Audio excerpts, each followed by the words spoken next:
one last question. So this is from @UpperValleyMom, good handle. Would love to know what skills or experiences Indra would suggest as essential for future leaders. Oh, great question.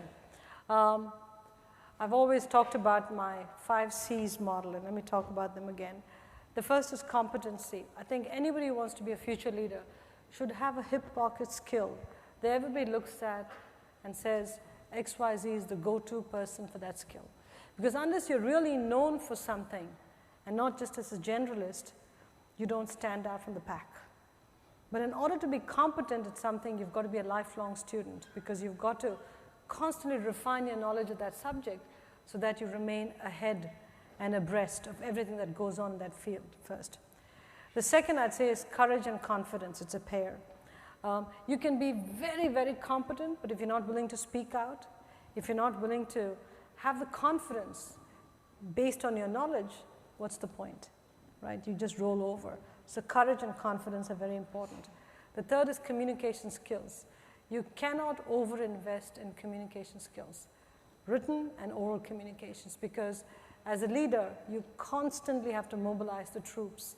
I can tell you when I first came to the United States, I used to debate and I used to be on debating teams, but I used to speak so fast because culturally I grew up in an environment where people spoke very fast.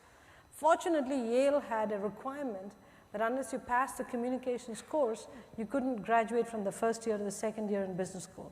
I flunked the first time I took the communications course.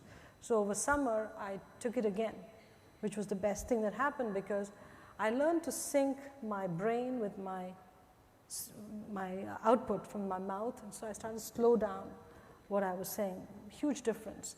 So I'd encourage all of you, invest in communication skills, critically important. The fourth skill I'd say is consistency. It's important that leaders are consistent. You can change your mind, but change your mind against a consistent framework, because if you're not consistent, people are always second guessing what you're doing. So be consistent. And the last skill is your compass.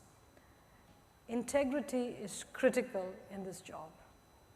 You can be competent, you can be courageous, have confidence, be a great communicator, be consistent. But if you don't have integrity, if that compass doesn't point true north, everything comes crashing down, as we've seen in recent times.